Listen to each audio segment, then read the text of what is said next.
लगातार कि राजस्थान की चर्चा चारों तरफ सुनने को मिल रही थी, क्योंकि राजस्थान में कल जो हुआ उसकी किसी को उम्मीद नहीं थी। राजस्थान में अशोक गहलोत के बेटे वैभव गहलोत पर ईडी ने शिकंजा कसा, समन भेजा और 24 घंटे के अंदर उनको यहां पर मोहलत दी गई कि 24 घंटे के अंदर आपको ईडी मुख्यालय में पहुंचना है। दूसरी तरफ गोविंद सिंह डोटासरा के यहां पर भी समन भेजा गया। इसी को लेकर तमाम नेताओं के बयान सामने आए, खासकर कांग्रेस पार्टी के नेताओं के। इसी बीच आपको बताते चले कि यहाँ पर सचिन पायलट का भी बयान सामने आया। सचिन पायलट जो है वो ईडी पर बरसते नजर आए और काफी कुछ वो कहते नजर आए। साथ ही साथ सचिन पायलट ने ये भी कहा कि ये डर और भय है, ये भय और डर की स्थिति है कि जिस तरीके से यहाँ पर अचानक से इस मुद्दे को उठाया गया, ये 4 से 5 महीने पहले पुराने का मुद्दा है और चुनाव से पहले जब यहाँ राजस्थान में आचार संहिता लागू होने वाली है, उससे पहले इस मुद्दे को उठाना सिर्फ और सिर्फ केंद्र सरकार का डर है।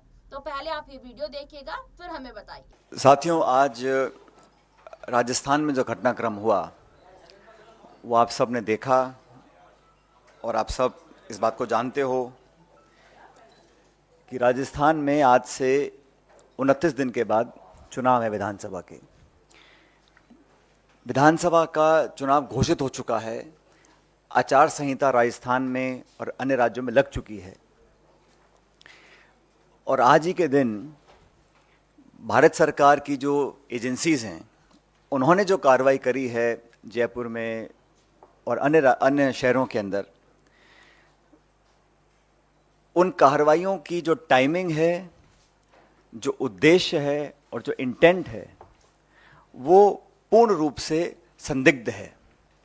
और ये मैं इसलिए कह रहा हूं कि जो एजेंसीज भारत सरकार की हैं उनका दुरुपयोग लगातार हो रहा है, ये अब जग जाहिर हो चुका है। लेकिन चुनाव संध्या से ठीक पूर्व, ठीक इलेक्शन से पहले जिस प्रकार से एजेंसीज को राजस्थान में छोड़ा गया है, कांग्रेस पार्टी के नेताओं को भयभीत करने के लिए, आतंकित करने के लिए, देश और प्रदेश इस बात को बहुत गंभीरता से देख रहे हैं। कांग्रेस पार्टी करप्शन के खिलाफ है, भ्रष्टाचार के खिलाफ है। अगर कोई भी निष्पक्ष जांच होती है और कोई सबूत प्रमाण के साथ संदिग्ध पाया जाता है, उस पर कार्रवाई हो, इसके पक्ष में हम लोग हैं। लेकिन इलेक्शन में अपनी हार देखते हुए अगर भारत सरकार इस बात को समझ गई है कि वहां बीजेपी चुनाव हार रही है और फिर नेताओं को स्पेसिफिकली टारगेट कर कर बिना सबूत और तथ्य के कांग्रेस पार्टी के अध्यक्ष को जिस प्रकार से उनके अगर रेड डाली गई, उनको कोई समन नहीं, कोई बुलावा नहीं, कोई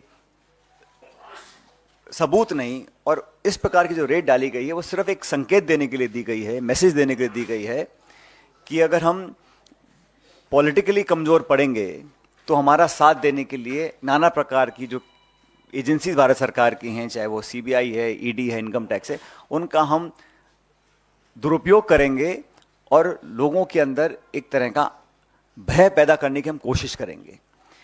इसका कांग्रेस पार्टी पूरी तरह से विरोध करती है और मैं समझता हूं कि लोकतंत्र में पॉलिटिकल पार्टीज को अपने विजन, अपने मैनिफेस्टो, अपनी विचारधारा, अपने नेताओं की दम के ऊपर चुनाव लड़ना चाहिए।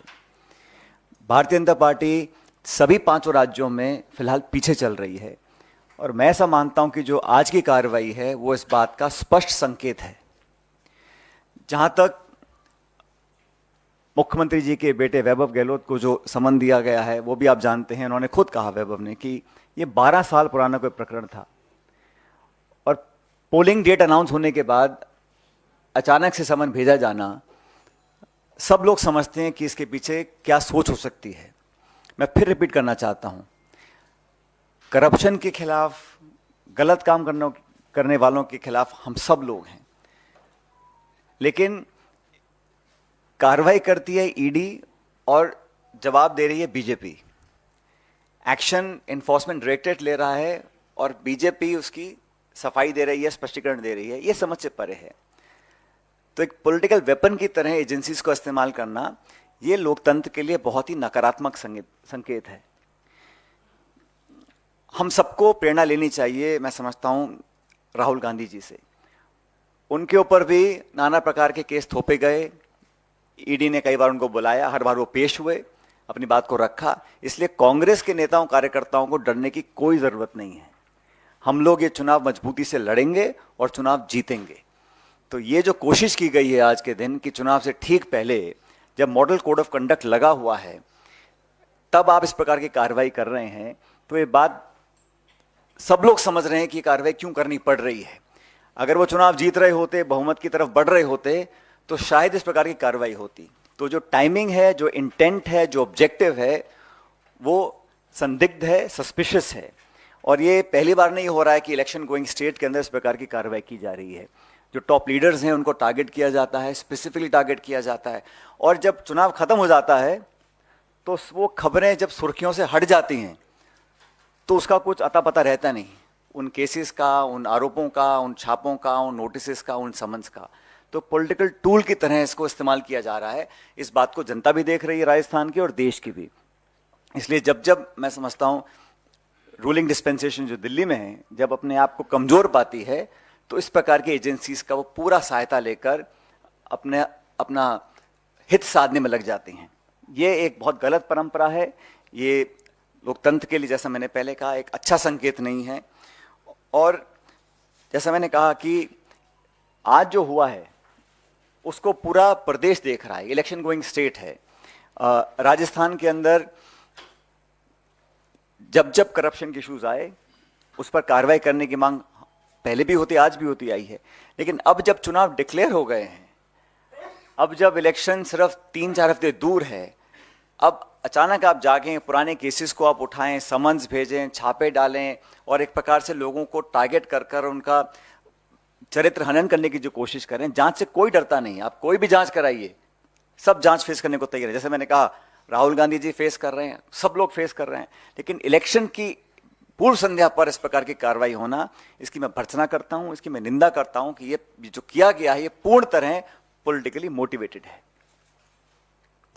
आप लोगों के कोई सवाल हैं तो मैं जवाब दे सकता हूं।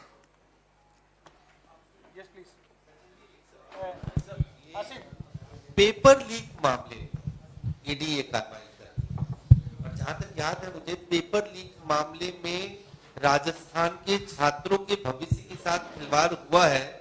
इस बात को लेकर आपने लंबे समय तक एक प्रोटेस्ट आंदोलन, इस पूरे मामले को और इस पूरे मुद्दे को उठाया। आज ईडी इसी मामले को आधार बना के कार्रवाई कर रही है, क्या कहना चाहेंगे आप? ईडी का कोई स्टेटमेंट आया है? ईडी ने स्पष्ट किया है कि वो किस लिए कार्रवाई कर रही है, किसके ऊपर कार्रवाई कर रही है, क्या टाइमिंग उसकी है, क्या ऑब्जेक्टिव उनका है। ये खबरें फैलाई जाती हैं कि फला मुद्दे को लेकर कार्रवाई करेगी। मुझे तो अभी तक मैंने कोई ऑफिशियल स्टेटमेंट उस एजेंसी का देखा नहीं, पहली बात। दूसरी बात, पेपर लीक के खिलाफ पहले भी मैं था, हमारे हम सब लोग थे, आज भी और हमेशा रहेंगे।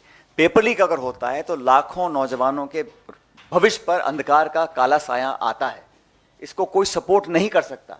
लेकिन मुझे खुशी है जब इस मुद्दे को हमने उठाया था, एआईसीसी ने इसका संज्ञान लिया था और हमारी सरकार ने विधानसभा में एक कानून पारित किया जहां पेपर लीक में अगर कोई पकड़ा जाएगा उस पर उम्र कैद का प्रावधान देश में कहीं नहीं है। हम लोगों ने जब बात को उठाया तो एक लाइफ इम्प्रिजनमेंट का प्रावधान विधानसभा में पारित करवाया है। तो हम गंभीर हैं कि पेपर लीक जैसे इशू पर हम कार्रवाई करवाएंगे। लेकिन अभी तक जो कार्रवाई हुई है ये सिर्फ कांग्रेस अध्यक्ष हो या कोई मुख्यमंत्री हो या कोई बड़ा नेता हो उस पर की जा रही है। ये पेपर लीक से कोई लेना मुझे लगता नहीं है। वो तो एक खबर चल रही है। जैसा मैंने कहा, एक्शन ईडी लेता है और जवाब बीजेपी देती है। मुझे तो कोई ऑफिशियल स्टेटमेंट ईडी का अब तक देखा नहीं है मैंने, या उन्होंने कुछ कहा हो, स्पष्टीकरण दिया हो। अब आप किसी के घर छापा डाल दें, विजुअल्स दिखा दें, मीडिया में बातें फैला दें, तो वो तो कहीं ना कहीं मोटिवेटेड है और सब सिंक्रोनाइज्ड है इलेक्शन डेट को देखते हुए। आपने ये वीडियो देखा, वीडियो देखकर कमेंट बॉक्स में जरूर बताइएगा कि आखिरकार सचिन पायलट ने जो बातें यहाँ पर कही वो क्या वाकई में सही है। क्या यहाँ पर केंद्र सरकार और भाजपा डर गई है राजस्थान चुनाव से पहले? फिलहाल के लिए इतना ही, फिर आपसे मुलाकात होगी किसी दूसरे मुद्दे पर। तब तक के लिए देखते रहिएगा SPN9 न्यूज। धन्यवाद।